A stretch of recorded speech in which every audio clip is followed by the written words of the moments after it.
Now we come to general strategies for reading and listening. So the general strategy for reading is be familiar with the direction. The direction on every TOEFL test are the same, so it is not necessary to spend time reading the direction carefully when you take the test. You should completely familiar with the direction before the day of the test. You don't need to spend too much time reading the passage. You don't have time to read each passage in depth, and it is quite possible to answer the questions correctly without first reading the passage in depth. You don't need to worry if a reading passage is on a topic you are unfamiliar with. All of the information that you need to answer the questions is included in the passage, so you don't need any background knowledge to answer the questions. You also don't need to spend too much time on a question that you are unsure of. If you do not know the answer of the question, just simply guess and go on. You can return to this question later in the section if you have time. Guess to complete the section before time is up. There is no penalty for guessing, so it can only increase your score to guess the answer to question that you do not have time to complete. And then look ahead at the question to determine what language skills are being tested in the questions. Questions related to different language skills are answered in different ways. In order to answer the question, you need to know the types of reading questions and to answer that. For example, when the questions about main points, such as what is the passage trying to tell you, what is the topic of the passage, what is the subject of the passage, what is the main idea, what is the author main point, or what is the author primary concern, or which of the following would be best title of the paragraph, you can answer by reading the first line and then the last line of each paragraph. Look for a common theme or idea in the first line and pass your eyes quickly over the rest of the passage to check that you have really found the topic sentences. And then eliminate any definitely wrong answer and choose the best answer for the remaining choices. So when the question is about structural clues, such as what is the meaning X in line Y, or what is the word in line Y in the closest meaning to, or the word X in line Y could be best replaced by. So this is the type of question of structural clues.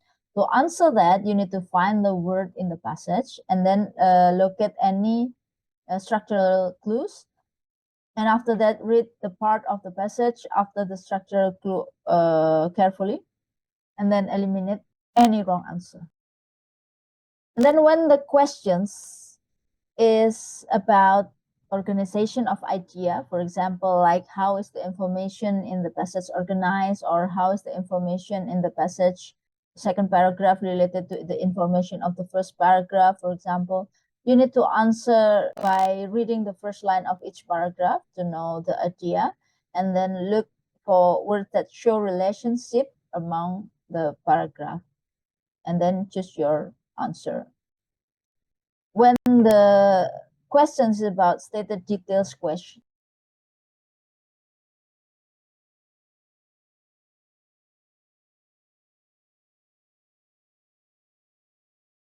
next one, we go to the listening comprehension.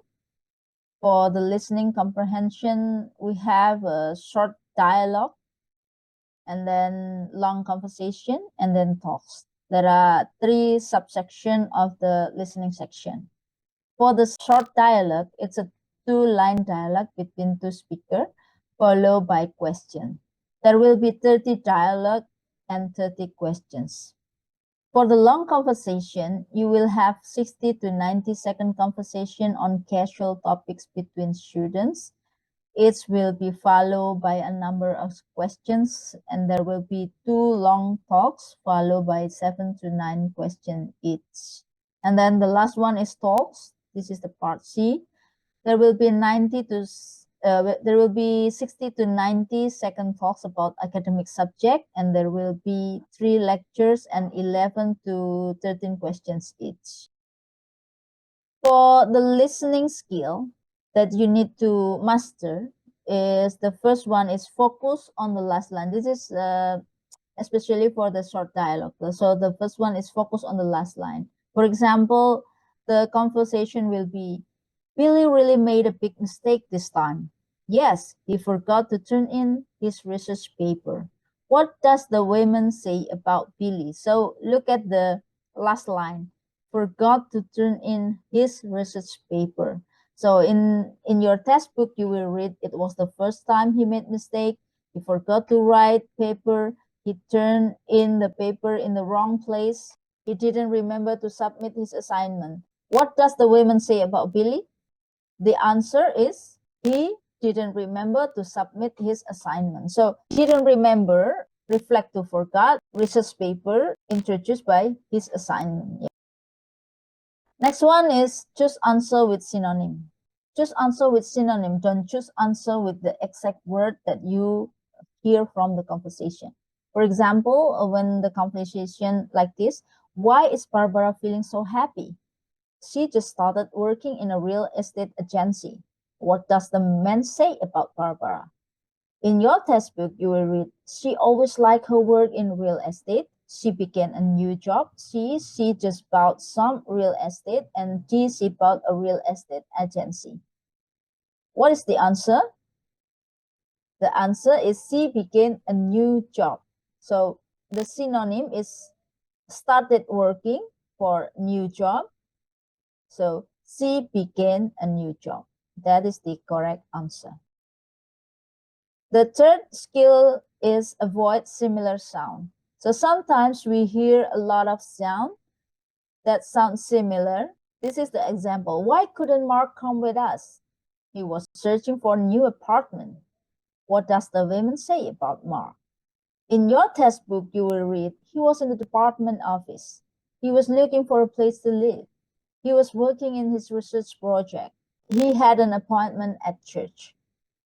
So there are similar sounds that we hear.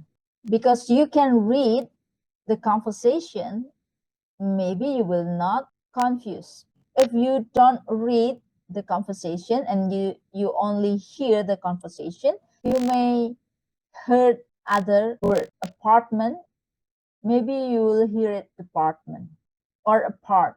When they tell you he was search, you can misheard it like church, yeah, research. And then appointment, apartment and appointment, similar when we heard it without looking at the sentence. Yeah. The answer of this question is B. He was looking for a place to live. Yeah. Searching for a new apartment means looking for a place to live. The fourth skill is draw conclusion of who, what, and where. So before you answer the questions, you look at the answer first. In your textbook, you will read a newspaper editor, a police officer, a teacher, a student. So you would think that it's about, or the question is about who. So from the conversation, can you tell me what assignment I missed when I was absent from your class? You missed one homework assignment and a quiz. Who is the man? So the man here, because the women said, I was absent from your class, means that the man is a teacher. Yeah, that's the answer. The next skill was listen for who and what in passive. For example, did Sally go to the bank this morning? Yes, she did. She got a new checking account. What does the women imply? The women imply for what? For Sally. What is Sally did? Sally had a new checking account open. So the answer is C. A new checking account was opened by who? Sally. Next one is listen for who and what in multiple nouns. For example, do you know who is in the band now? I heard that Mara replaced Robert in the band. What does the women say about the band? So, yeah, the who is Mara, Robert, and the band. Yeah, and you need to pay attention. Who is being asked? What does the women say about the band? In your textbook, you will read, Robert become a new member. Robert took Mara's place. Mara didn't have a place in the band, and Mara took Robert's place in the band. So Mara replaced Robert means that Mara took Robert's place in the band. Next one is listening to negative expression and double negative expression. The example is, how did they get to their mother house in Maine in only 5 hours? They didn't drive slowly on the trip to Maine. What does the woman say about the trip? Didn't drive slowly means that they drive fast. Yeah. So the answer will be they drove rather quickly. Why is B wrong? They couldn't have driven more slowly because the man asked them, how come or how did they go only 5 hours? So means that it should be more than 5 hours. This is the example. These are the example of negative expression. You can read it.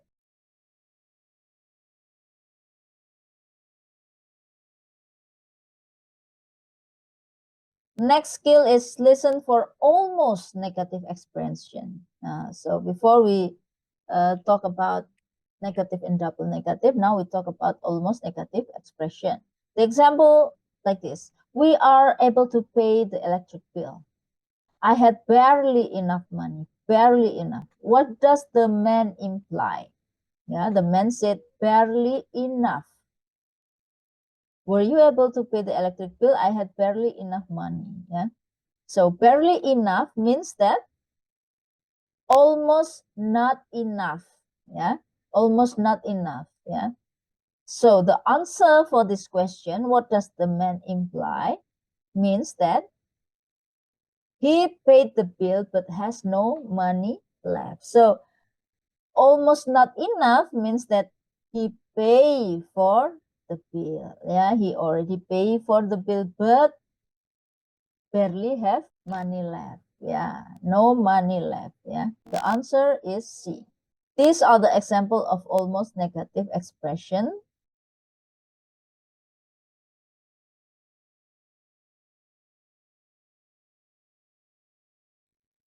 The last skill that I want to share with you for the short dialogue is listen for agreement expression. For example, I think that the hypothesis is indefensible. So do I. What does the woman mean? She is unsure about the hypothesis. The hypothesis is behind the fence. She thinks that the hypothesis can be defended, or she agree with the man. So the answer is agree with the man. So she agree with the man because she said, so do I. These are the example of agreement expression. So do I, me too, I'll say, isn't it? You can say that again. Or neither do I don't either. Yeah.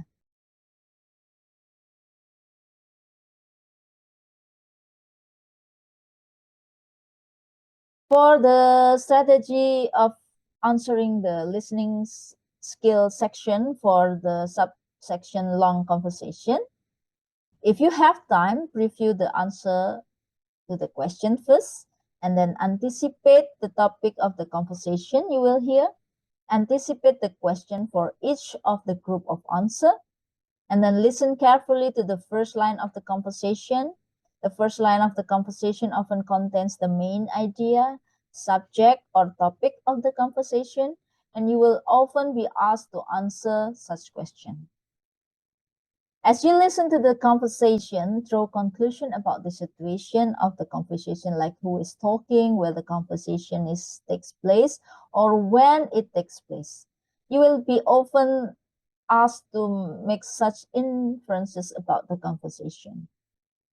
Detailed questions are generally answered in order in the conversation, and the answer often sound the same as what is said on the recording. You should guess even if you are unsure about the answer. Never leave any answer blank. Thank you for your attention. See you.